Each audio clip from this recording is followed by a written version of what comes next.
influencer and the enthusiast too. Hello. Hello, YouTube.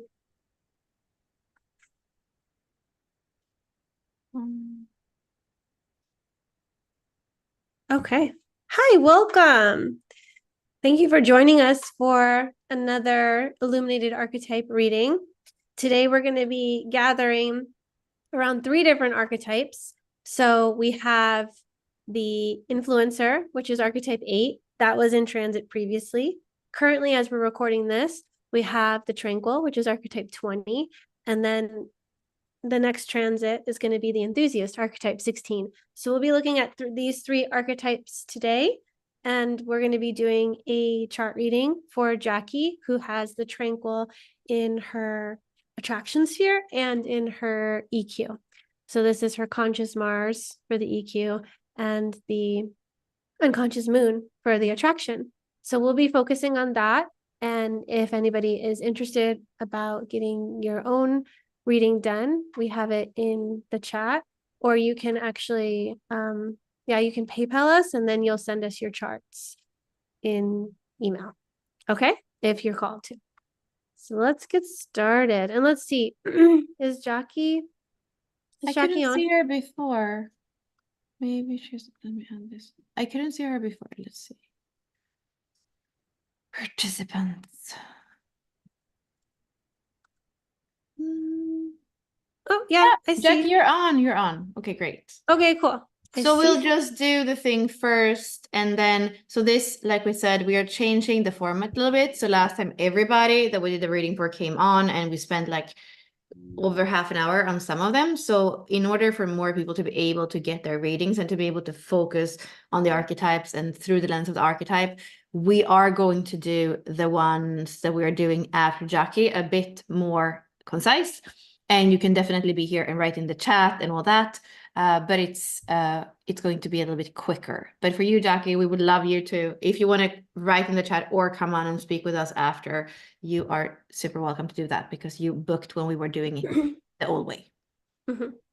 Yay. Okay, perfect. Let me share my screen. We'll make this bigger. So Jackie, or Jacqueline, she is an emotional manifesting generator with the right angle cross of consciousness. That means we have the 63, the 64, the 5, and the 35. She's a 4-6 profile. And Jackie, I see that you have the Tranquil archetype in your attraction sphere in 20.1. This is your unconscious moon. And then also your conscious Saturn, or your conscious Mars, your personality Mars. And that is coded by the EQ sphere. So we have 2. And if we look in the wheel, seeing that the 20 is a Gemini gate, we can see the moon and Mars right in that same gate. She doesn't have it exactly conjunct. If she did, it would be a 4th line here and a 4th line here, or a 1st line here and a 1st line here. But it's very, very close. And so obviously it's the same archetype. They're just different flavors when we're talking about the 1st line, which is more introspective, which is more personal, which is the creator archetype, which is all about stability and security and inquiry. And then the 4th line, which is about truth, the heart, sharing, connection, the truth, your truth, and others. And also the 4th line is also connected to the breath as well. And so I'm a little bit interested in this gate being all about presence, and it's about contemplation and meditation and about mindfulness, and it is about being present in the now. And so if we have this in the EQ, and let me show the EQ sphere. So we actually have it 2 places. So we have it in the attraction and we have it in the EQ over here. So the EQ really codes for emotionality and our emotional competence. And so when I'm looking at your chart and I'm seeing the 20.4 here, I'm also wondering if you were taught or you know how to be present with your emotions, because the 20 is literally about bringing your presence to the now. So what's alive in you? And in this case, it would be your emotions. And you are an emotional manifesting generator. And you can see that you also have a split, meaning you don't necessarily have to go to your emotions. And so you might hang out in some other places to avoid feeling the feelings, to avoid feeling what's going on in the emotional wave. So in order to be a emotional manifesting generator, it's important for you to master the waves and to master your own personal waves. It requires you to be present with your emotions. However, if being present caused a wounding, if you didn't feel safe, secure, stable, and there wasn't something happened, then it might make you be hyper vigilant for the future, for the past, and then you wouldn't be able to be present, because when you were present, life brought you something that was less than favorable, because in the attraction sphere we're also dealing with our sexual wounding as well. So, and life is consistently meeting us, penetrating us, and so this is where we are experiencing our dharma and creating our karma. So in a way, you might also be feeling that anticipation of what's to come, so it really prevents you from being present. And when we're not present, we're not feeling everything that's happening in the now. And that's the overview. That's what I'm looking at right now in this picture of how things come together. But obviously, as you're making your way in the Venus sequence, life is going to have you consistently meet that 20, regardless of what happens in the attraction sphere. It's going to show up in the emotional realm. So you have multiple opportunities for it to come to you. So with that being said, I'll pass it over to Bella. And if you want to comment or say anything about that, Jackie, in the chat, you can. I'm also wondering about if you have any awareness of your breath pattern, because the odds are I think maybe you might hold your breath when it comes to emotionality, or you might go into some kind of freeze response when you're in an uncomfortable situation. So I just want to hear what your perspective is on this, and hear if you can validate any of the things that I'm saying, so we can have a jumping off point. And then Bella, you just let me know if you want to be on this chart or the astro chart. Yeah, I'm looking back to the intake form because we do have a little bit of that. And the more with me, you know, the more I have to respond to, the better. So here you were asking about how the attraction and the IEQ, which is the 20, how that is relating to the childhood and the rest of the Venus sequence, and also how that can illuminate the pearl. I see that you have a split in your human design. So you have the inner authority that is emotional, that is connected to the root center through the channel 3041. And that's one part of you. And then you have the other part, which is the three centers, which we call the trivium being, right? The sacral, the G, and the throat center. And actually, when you're asking about the EQ, with the attraction and then the pearl, we can see that the pearl lives in the island that we have with the root and the emotional center, and then you have the 20, which is part of the other part of the split.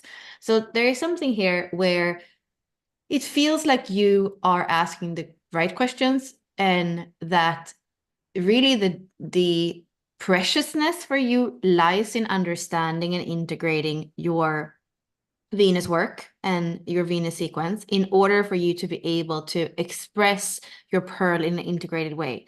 I believe that it's quite easy for you with that 30 because it's also your conscious Mercury.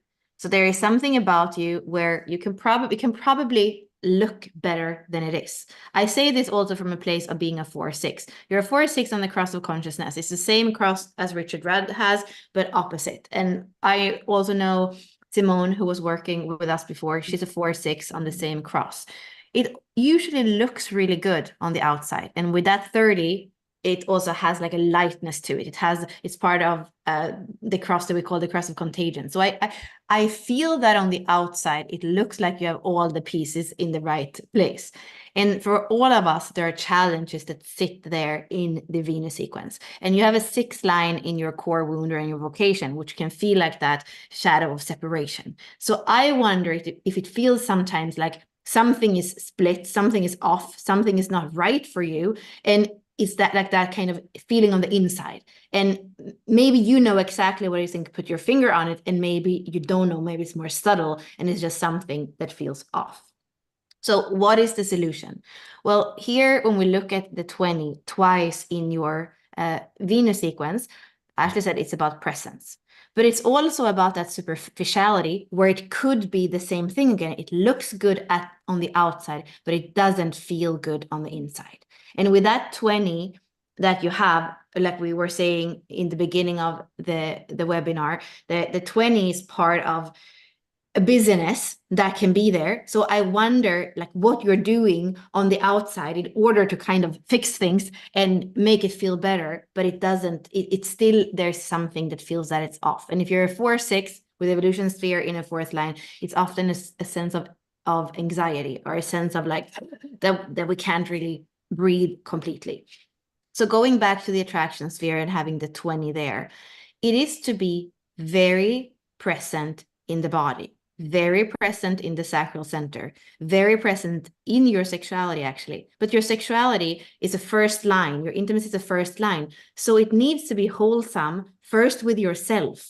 So the attraction sphere in the 20 speaks about presence and relationship with self as the anchoring for everything else. And when we look at your purpose, you have the 35, which is connected to serotonin or tryptophan. So it's important for you to make sure that you have, a brain balance that and a hormonal balance that is good. And it has to do with the endocrine system because it's a 6th line. So your endocrine health is extremely important for you to be able to feel that 6th line body in a healthy sense. And then a little bit more than just how that 6th line body feels, a little bit more tangible when it comes to your attraction sphere and how you're embodying your sacral energy. It is wholesomeness with self to start with. And to find your husband, your partner, that ally that can be with you where it feels wholesome, where it feels like there is a soil that you can plant in. That's going to be extremely important. Your endocrine system and that 20 be feeling that it's wholesome, that I'd rather actually share with you than being on my own. The first line is always about win-win relationships. It's wholesome. We are both really having something more richer, more fertile when we are together. And we can be in presence with each other. It's not just in superficiality because it looks good that we're together and we're beautiful children. Like I don't remember anything about your, about your family and, where you are in your life right now. But that could be a 4-6 with some of these activations could have that split of how it feels on the outside and how it looks on the inside and feels on the outside, or the opposite. And what we also see when we see the 20 in that 4th line is that one of your love languages, and you being a 4th line personality, that the friendship, the trust, the kindness, and the connection is extremely important. It's a love language that you have. So presence, yes, it's good. But it also needs to have that 4th line, that it's true connection. It's not just a politician that says the right things. So, and there's also a harmony between the 1st line attraction, the wholesomeness of the basics. It needs to be a win-win. It needs to feel wholesome. It needs to be fertile, but it also needs in relationships to feel like friendship, to feel like connection, to feel like trust, to feel like on a relational level, there's also stability. So your presence is resting on a stability that is both a stability in your body, in the endocrine system, and a stability that's there in somebody who's present and stable in that presence so that you can create wholesomeness together.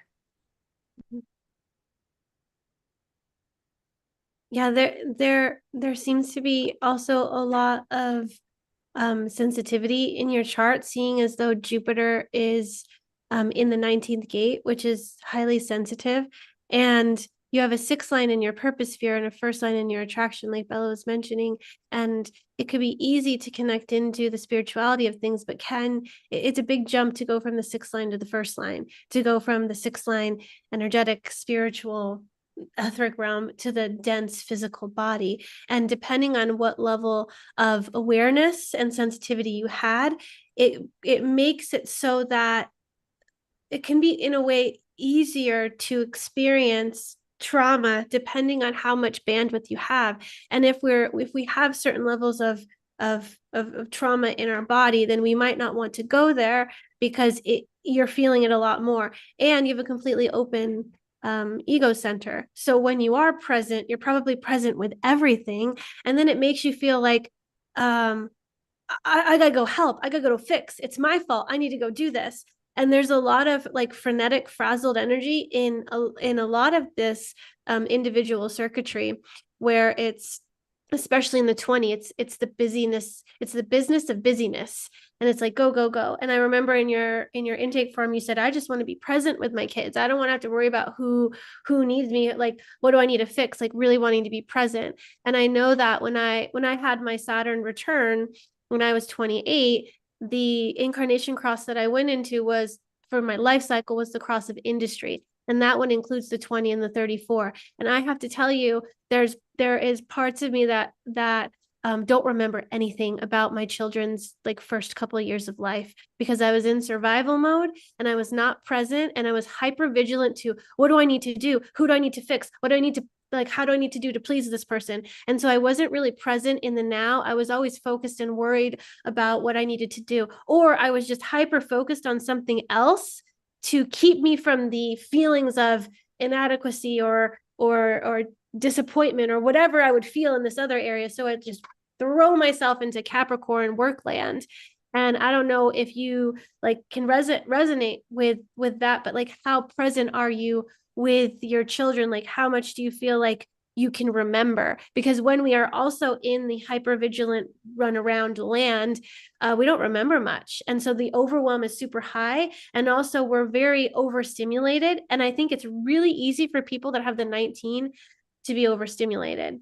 And even as I'm speaking to you and like getting more into your energy, into your chart, I can feel like I can breathe, like it's like shorter breath patterns. And it's like, it's just this anxiety kind of feeling. And when we're reacting to that, it puts us in that superficiality nature of like, what can I do to survive? And we go into the fight, flight, freeze kind of trauma response. So it's really about getting present with what's happening in your body and how you can support yourself, because maybe in a way you didn't really have role models to teach you how to create safe containers for yourself, how to structure things. Like was the environment safe? If the environment wasn't safe and you weren't learning, what were you learning from your parents? Did you learn how to resource safety inside of yourself?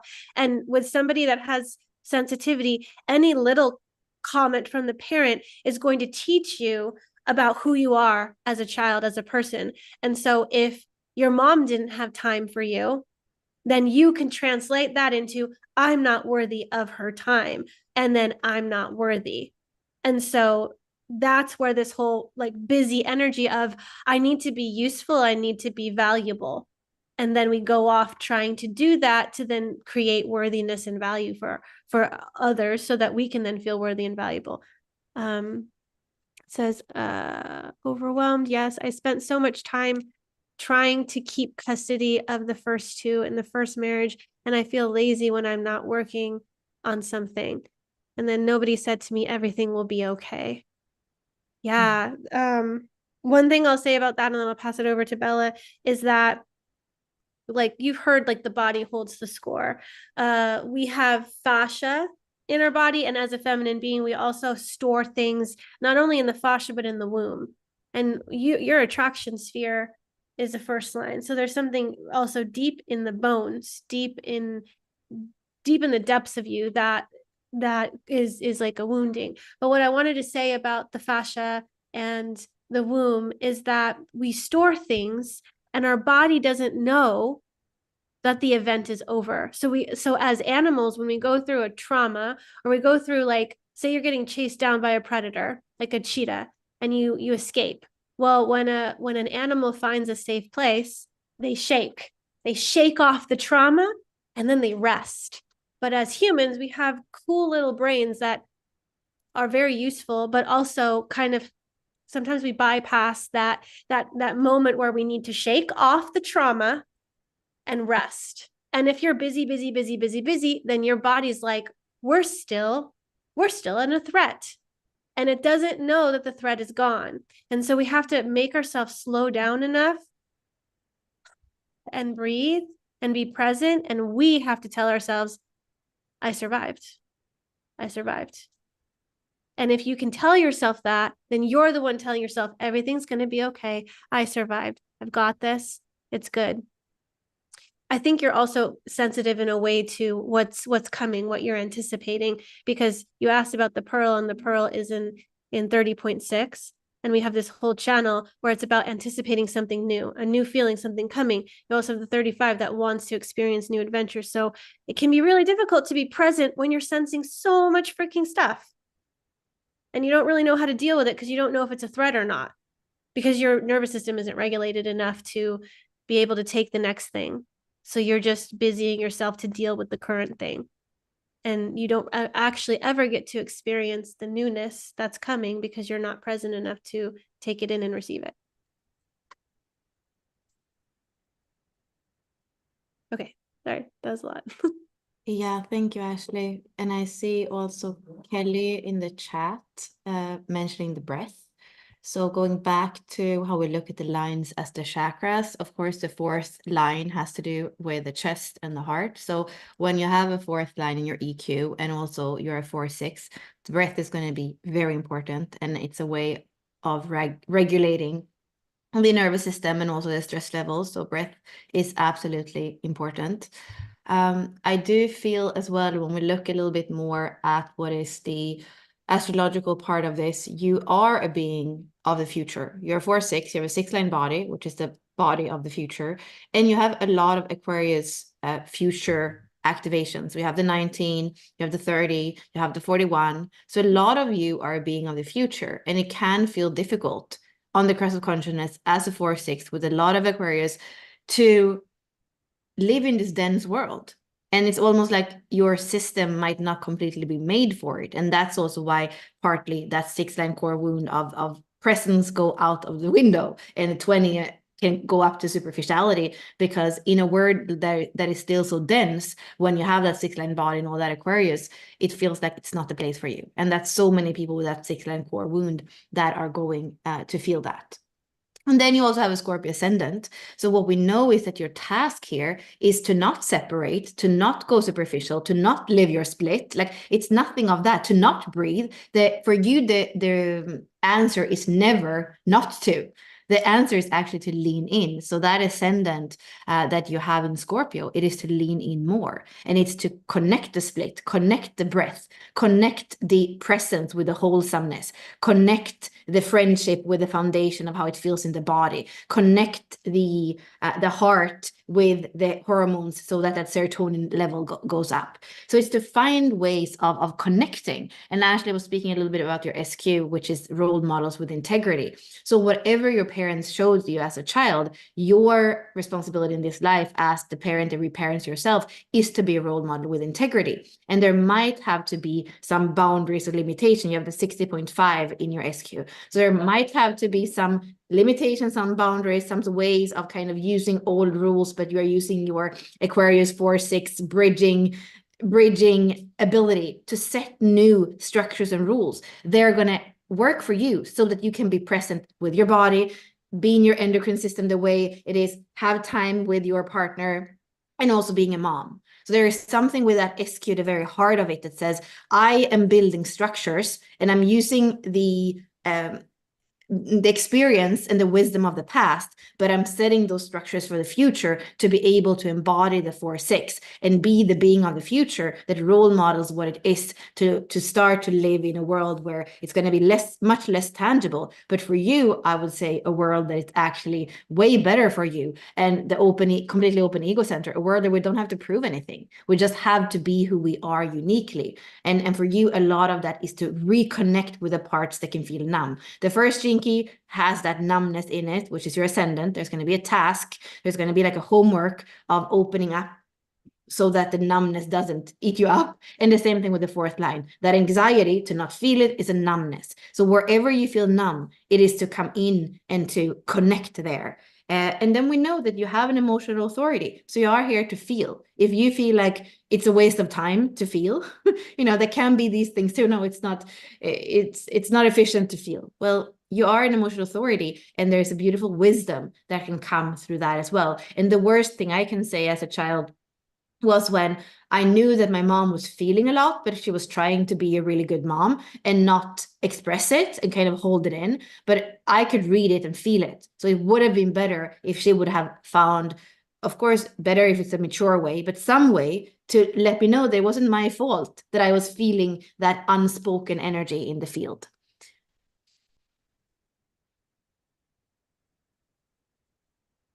How is that landing? We'd love to get your response for that. And with the what's connecting with that is also that you're reclaiming leadership. I think I was, or maybe I, where was the 31? Yeah, it's on the 31.5 is your moon.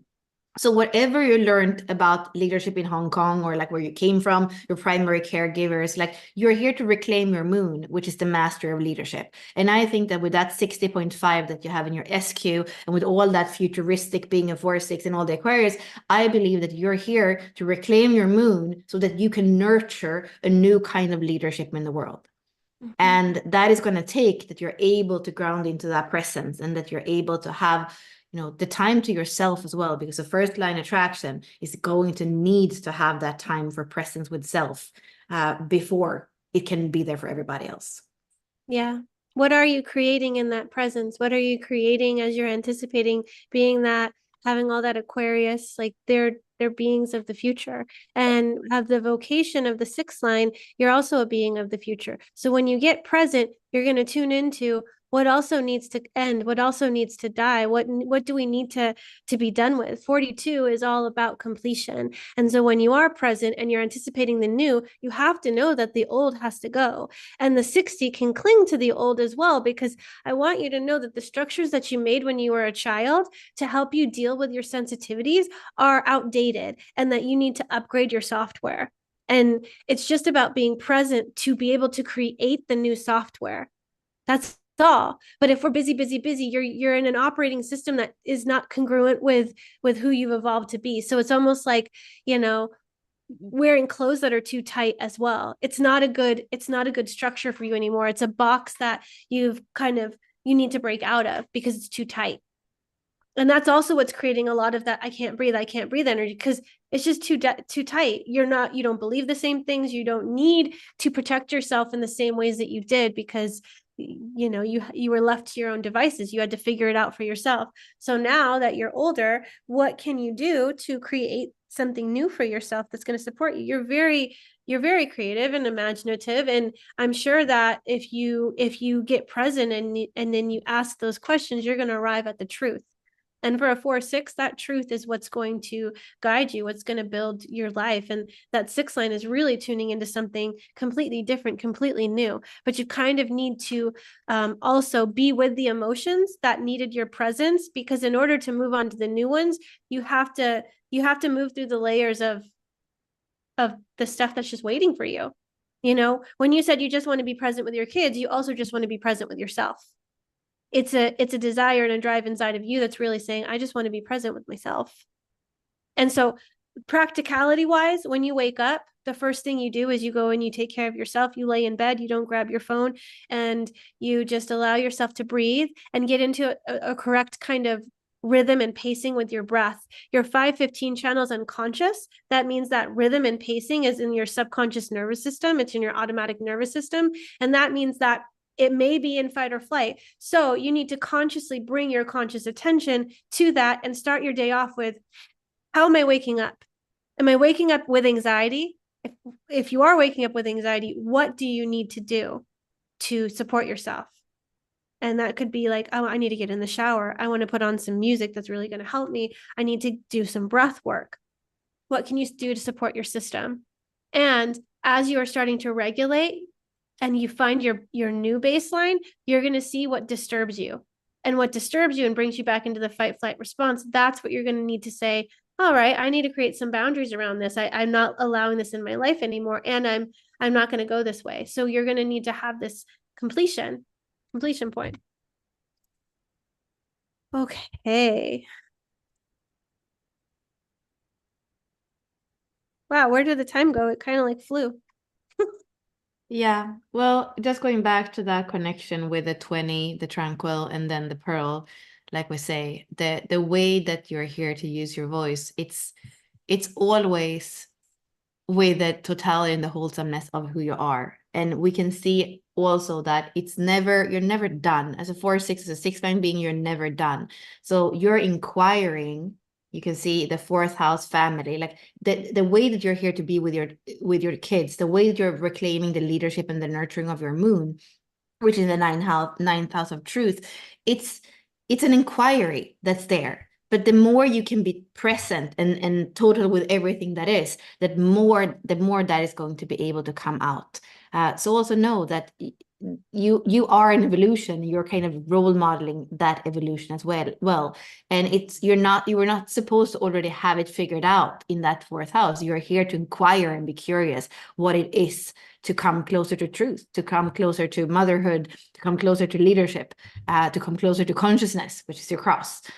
So that 20, it's tranquil and still in one way, but it's also very alive because it's part of this individual circuitry, integration circuitry. It's always evolving. It's still and yet very, very alive.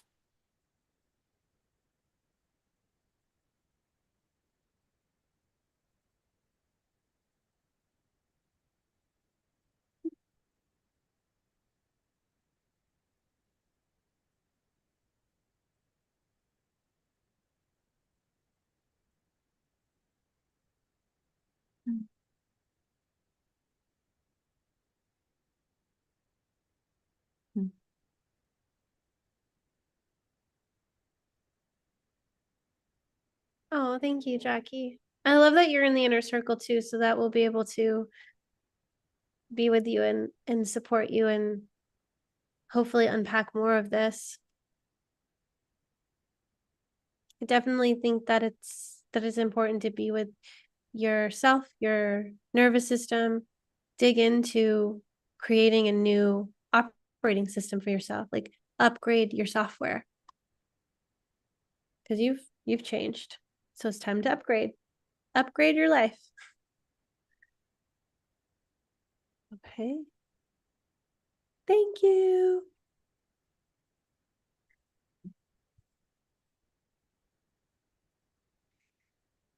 All right.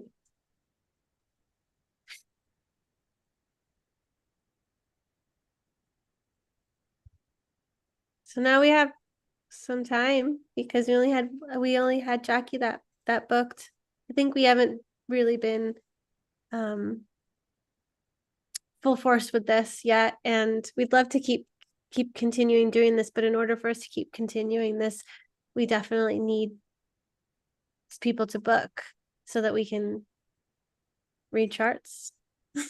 So if you want a reading, yeah, Jackie, you can book more than you want to book again today.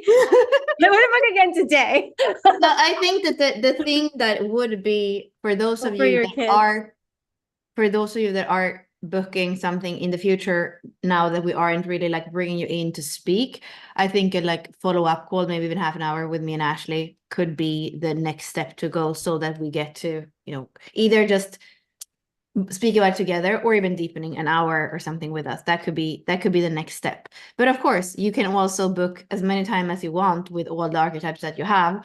I mean, because I have the 16 in my relating sphere, my conscious Mercury, so I could see how it would be very interesting yesterday after we did the webinar, really feeling into how important Mercury actually is in our charts because it's so close to the sun. It's like our life's work. It's so much of a personal planet, and it's so much how we understand and communicate. So both in my life and with Ashley, I can really see how important Mercury is. So yes, it's definite, especially for all the personal planets. You could book each one time for each personal planet, and it would be super helpful. So definitely.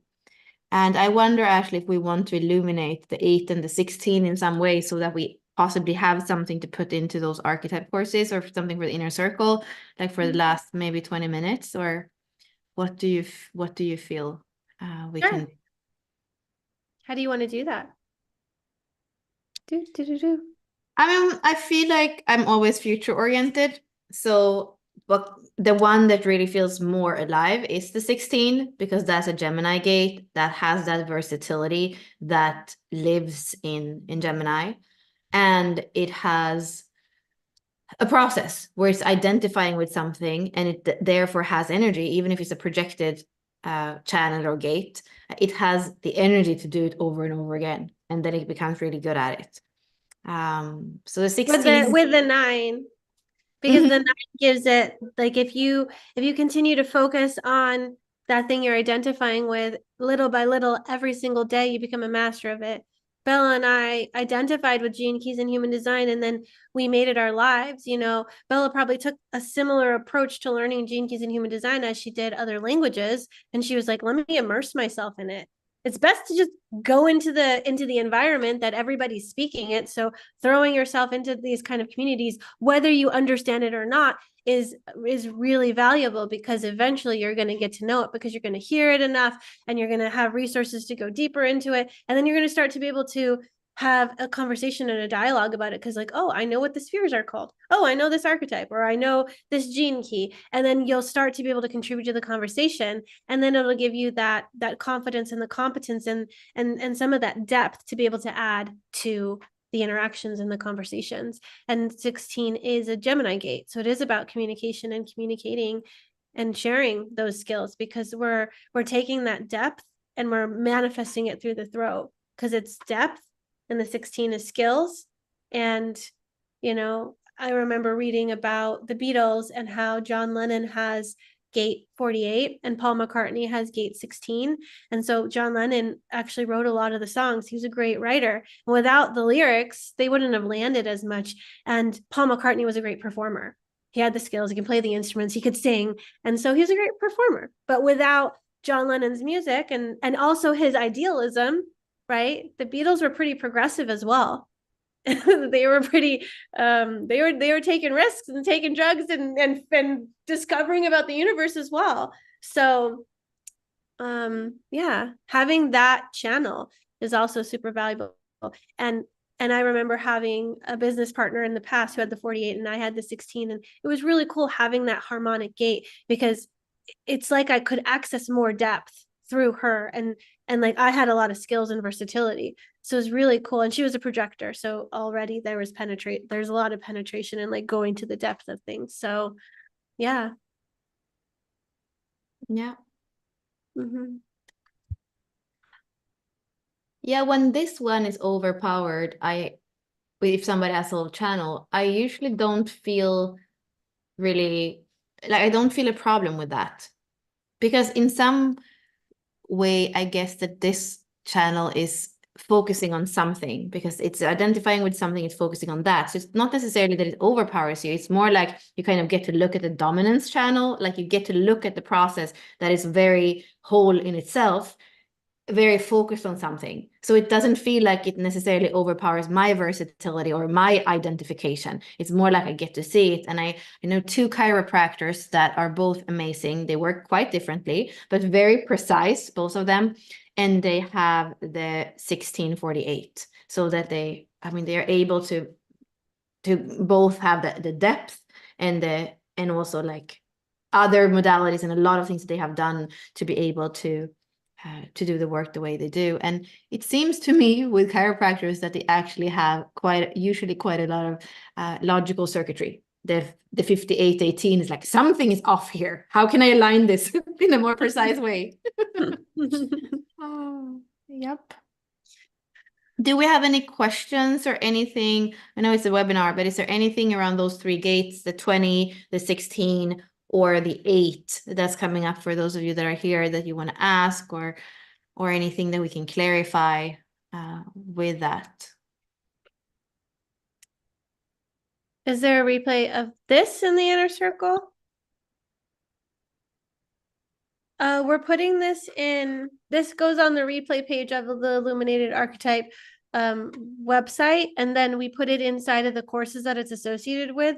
So it does go in, it'll go in the 20, it'll go in the 16, and if we talk about the 8, it'll go in the 8 archetype course. And as an inner circle member, you get access to that. But since this isn't like a inner circle exclusive event, we don't necessarily stick it in the inner circle replay section, but it definitely goes in the archetype courses.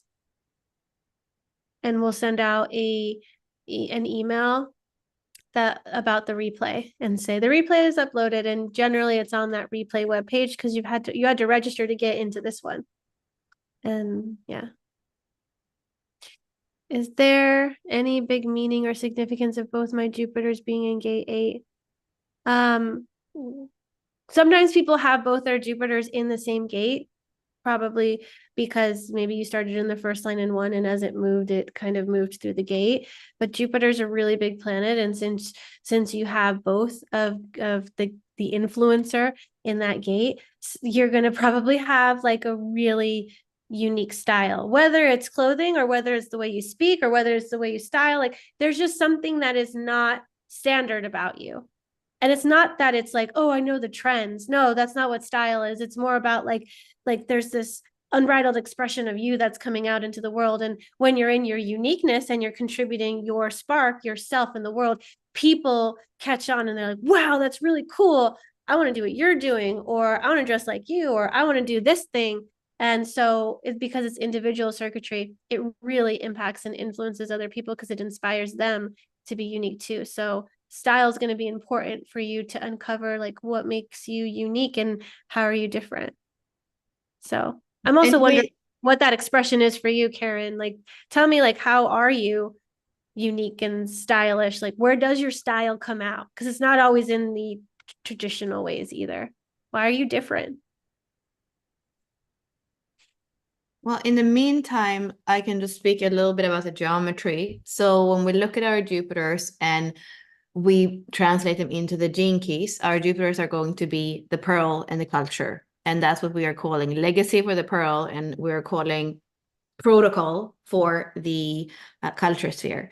And for all of us, they're going to be close because it takes Jupiter 12 years to go around the zodiac. And we have the design date, which is our culture sphere. And then we have the birth date, which is our pearl sphere. So it's wherever Jupiter has moved on the sky in those 88, 89 days, that's going to be those two imprints. So for all of us, it's going to be close. And because Jupiter goes retrograde, it sometimes is going to be that our culture is further on in the wheel than our pearl, even if that's after, like later in time. So we can have all these kind of combinations where they are close, but they can be the same gate or they can be one gate apart and they can be same line or different lines. And this is good in the sense that if Jupiter is the law, the fact that our everyday law, which is the protocol, which is the culture, is connected to our all over law for our whole life, it's handy for us that they are very close to each other in the wheel. And of course, if they are the same gate, then it's important to look into what does that gate mean. And I also feel like it's important to look at the lines, because the lines are going to tell you if it's the same gate. Like, what do I focus on an everyday basis? That would be your culture. And that line will really tell you if you have a first line. There's a lot of individuality on an everyday basis. But then maybe you have a third line when it comes to your pearl. Well, then there's a lot of interaction and a lot of risk taking, a lot of dynamism on your overall life. So even if you on a daily basis, you spend a lot of time in your work, in your workplace, in your environment alone, but if we look, like we zoom out and we look at your whole life, it's still going to be a life where you maybe live in many different places. There's a lot of celebration. So if you have the same gate, look at the line and see, okay, what is it that how do I tune in on an everyday basis? How do I set up my life, my work environment, my house?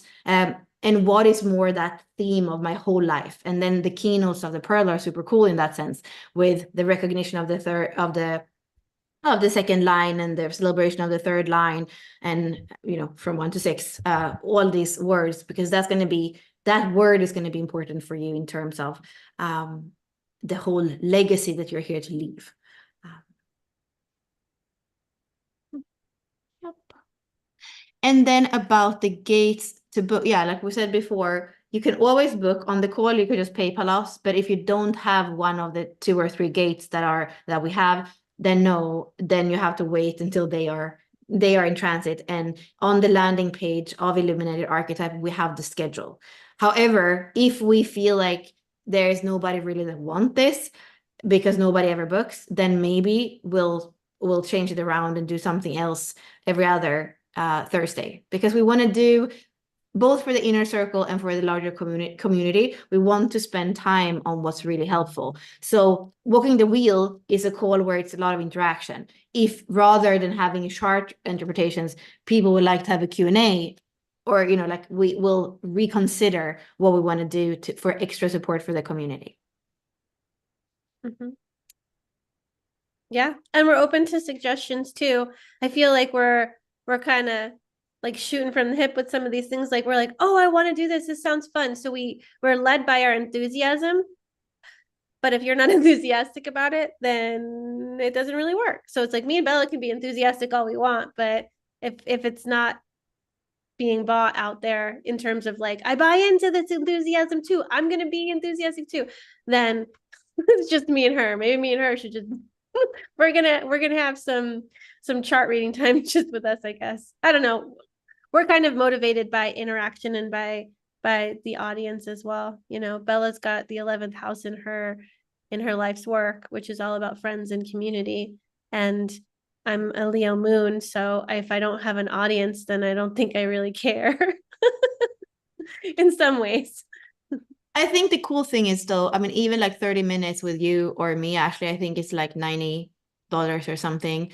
And then we have we have longer readings. So this is a good way in, because you could see that with Jackie, we focus on the 20, but whatever wants to come through. And I often say, I don't want to do readings without an intake form. But then I'm sitting here with a chart in front of me, and there's still so much that's there, and I, maybe I can't weave it with the details of all this different ages from your childhood and how your mom was and your dad and all that.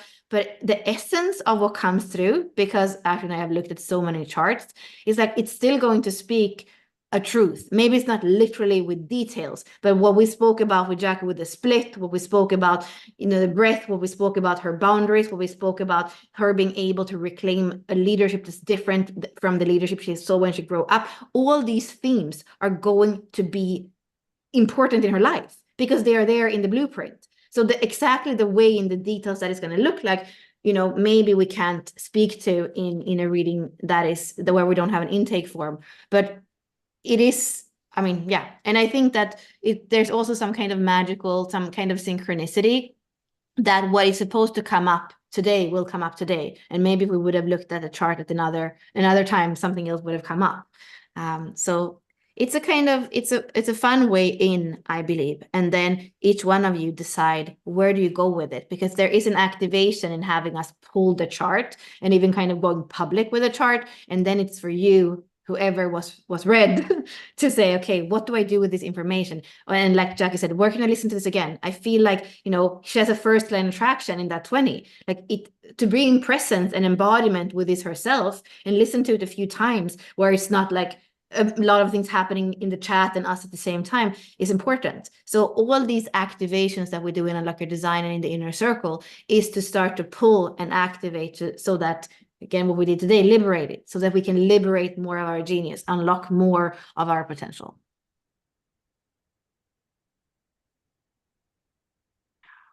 Yes. So good. Yeah, so I will grab the replay of this and also for those of you that were on the liberated call and then the setup call that we just did yesterday, all those replays will be going up. And if you registered for any of these or were part of any of them, you'll be getting an email. And then we'll feel into how we're gonna approach these calls. And I know some of you are waiting for certain archetypes to pop up.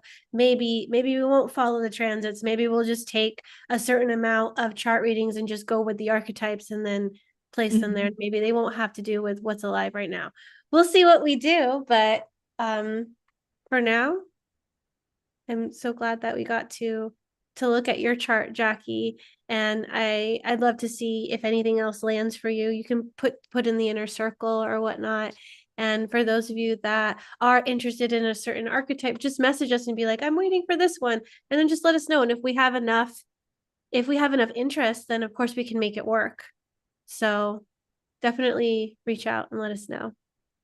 Yeah, and there are also things for those many of you that are here today are in the inner circle. So we're gonna have the Gemini types coming up. I think I'm doing something on Wednesday, right? And then Ashley's doing the workshop the next week.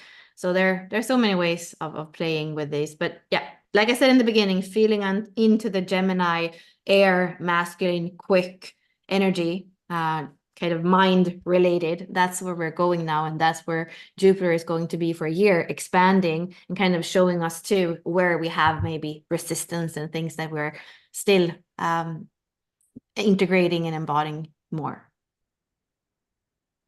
Mhm. Yeah, let's see. Is there any last questions, any last comments? Did we address everything? Mhm. Yeah, I mean, Kelly, the only thing I would say, Cross of the Sleeping Phoenix, yeah, presence is going to be huge. And we can see when things are moving more quickly that presence is a challenge. But, how can we, instead of becoming more superficial and more busy, how can we become more present, um, in and more wholesome, more total in what we are? Because, and then also always remembering that 20 goes paired together with, inner strength, with inner and outer freedom, and also our capacity to be honest with ourselves and transparent and intimate with self and other. So that whole cross comes together in 2027, and all these things are working together. Yeah. All right. Well, thank you for today and for being here and for Jackie giving us your chart. And thank you, Bella, for diving into things with me. And we'll see you next time. And we'll see you around for Gemini season. So thanks for being here and see you next time.